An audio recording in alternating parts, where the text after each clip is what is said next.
The village of Lag has been at constant war with the demi-humans spread across this world. One of the soldiers, Kai, teams up with his friend Manso to take down one of the gorilla monsters. But even the power of friendship isn't enough to help him because Kai's fighting skills are absolute garbage. Now Kai is cornered and he most certainly would have died here, but at the last second the gorilla is killed by Ulha. He was appointed as the guardian of the village and blessed by the land god, and as such he is the strongest soldier of them all. He's able to effortlessly cut the apes down one after another, until eventually he comes face to face with the gorilla guardian. This is the strongest gorilla, so you think defeating it would be a challenge for Ulha, but he's still able to cut it in half within seconds. Now that all the gorillas have been defeated, the soldiers start cutting into the gorilla bodies, and one of the soldiers hands Ulha a ball that is suspiciously shaped like gorilla nuts. Ulha drinks the liquid inside without a second thought, and after doing so, he begins to glow with a red aura. Thankfully, these things aren't actual gorilla balls, they are something called godstones. Drinking the liquid inside is known to increase a person's strength and spiritual power, so it would make sense for everyone in the army to drink at least one so they can all grow stronger. But no,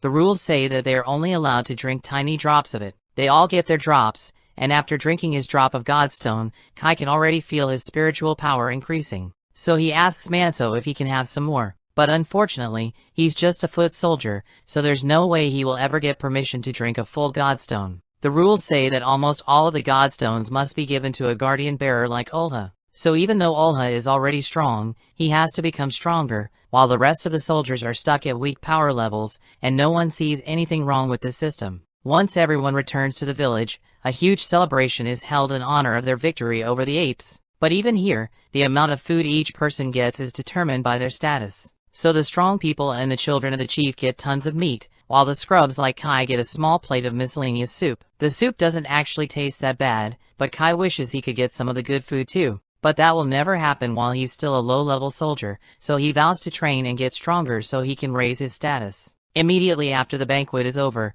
Kai heads outside and starts training as hard as he can, but it's hard for him to train well when you've barely gotten any food to eat all day. He yells out that he really wishes he could eat some rice balls right now, and a few moments later, Manso shows up and asks Kai what rice balls are. Kai says he isn't exactly sure because the word just randomly spawned in his brain one day, but he gets the feeling that rice balls would be tasty. There's something Kai has been wanting to talk about, so he points over to the hill where the village buries its fallen soldiers. And that particular hill is for all the people who have families. It is constantly visited and maintained by the families of the fallen. But in contrast, the hill next to it is an absolute mess. It is filled with the gravestones of people that no one cared about, so nobody bothers maintaining it at all. Orphans like him are bound to end up buried in a place like that once they die, with no one to visit their gravestones and no proof that they ever lived in the village. That's why Kai wants to grow stronger and survive long enough to live a meaningful life. And to do that, he has no choice but to eat his tiny food portions and train harder than anyone else.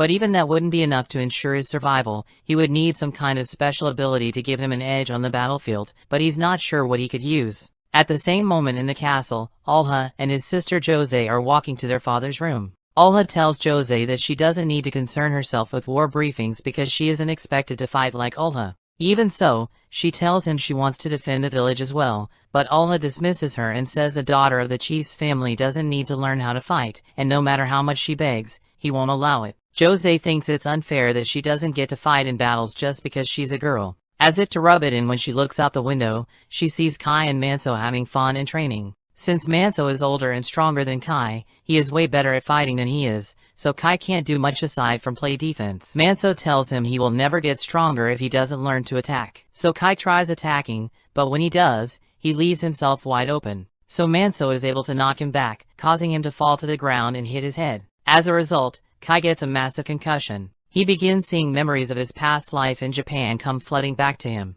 And as his mind flips through memories, he distinctly recalls the word magic. However, when finally regains consciousness, he has no idea what magic means because the word doesn't exist in this world. This isn't the first time Kai has seen unfamiliar memories, and apparently in this world, there are plenty of people who see similar visions, but Kai doesn't think this is worth telling anyone about. Sure, the memories taught him about things like rice balls and magic, but that information is useless to him here, especially since magic was just a fairy tale in Japan anyway. But if he were somehow able to use magic, he would be able to show off during their next battle, and that would definitely raise his status. Meanwhile, over in the castle, the chief has just received a letter from one of the neighboring villages, and it sounds like the other village is being attacked by orcs. So in accordance with the alliance agreement between the two villages, the people of Banya are required to go help as soon as possible. The chief doesn't like the fact that he has to send the soldiers into battle again, even though they have barely gotten the chance to rest and recover from the battle against the apes. But Olha tells him that it is a soldier's duty to be marched around and to die for the village, so they don't have any right to complain.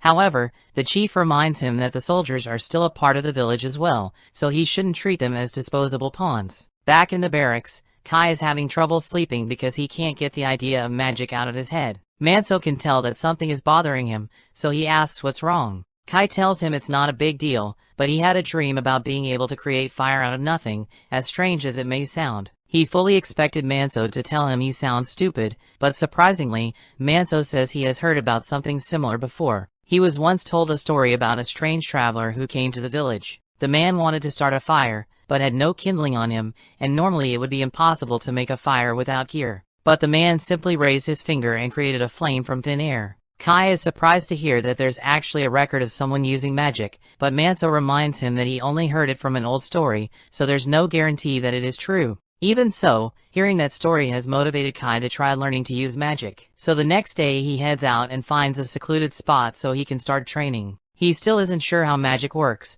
but from what he can recall, magic requires some sort of mysterious energy, and the closest thing Kai can think of would be spiritual energy, so he tries using that. He holds out his finger and commands his spiritual energy to come out as fire, but it's not that easy. He realizes that he probably needs to gather his spiritual energy, so he begins trying to circulate it through his god stones, but nothing happens, no matter how much he tries. Meanwhile, orcs have been sighted just outside the neighboring village, and they've already killed a dozen soldiers, so the rest of the soldiers assemble to fight back. The soldiers wait outside the forest to see if the orcs are still there, and as soon as they spot the orcs, they charge in. The orcs begin attacking as well, but Manso manages to stab one through the heart immediately. Kai decides to rush ahead so he can get a kill as well, but then one of the orcs throws a dead body at him and it pins Kai against a tree. The orc then walks up to him, and it is about to kill Kai, but before it does, it is shot by several arrows and is finished off by Manso. Manso yells at Kai for running ahead on his own and tells him to get back into the formation, but it looks like Kai hurt his leg when he got hit, so he can't walk on his own anymore. Meanwhile, Olha is decimating the orcs, and once they realize he's way too strong for them to beat, they all start retreating, and Olha refuses to let them get away, so he ditches all the other soldiers and chases after the orcs. That pretty much leaves them to deal with the remaining orcs on their own, and considering how hard it is for them to fight the orcs on their own, the soldiers are cooked.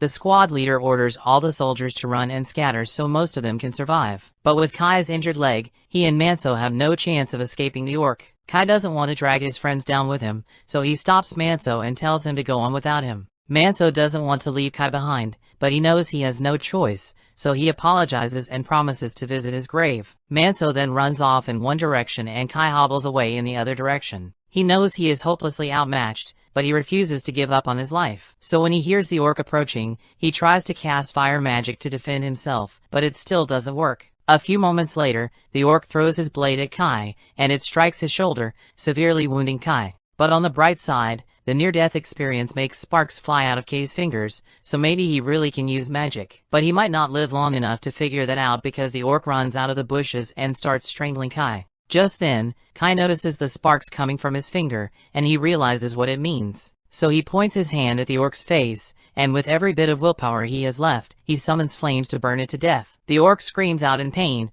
and Kai manages to break free from its grip as a result. The orc eventually collapses from all the damage it suffered, and Kai is proud of himself for finally defeating a monster on his own. But there's just one problem: his hand is still on fire. He starts frantically trying to put the flames out, but a few moments later he begins to pass out because the fire is using up all of his spiritual energy. If he doesn't stop it soon, he's going to die from spiritual energy exhaustion, so he needs to think of something fast. All he needs to do is think of his spiritual energy as a dam that he opened when he used the fire magic. So to stop the fire, all he needs to do is stay calm and close the dam. But it's really harder for him to stay calm because the orc is still alive and it is walking towards him. Kai eventually manages to stop the flow of his spiritual energy, but the orc has already gotten to him and can still barely move, so it picks him up and starts walking. However, it hasn't killed him yet, So Kai figures out that the orc must be blind from all the fire that it took to the face, and it doesn't realize that Kai is still alive. Kai doesn't want to die, but he knows there's no chance of surviving with the current state of his body,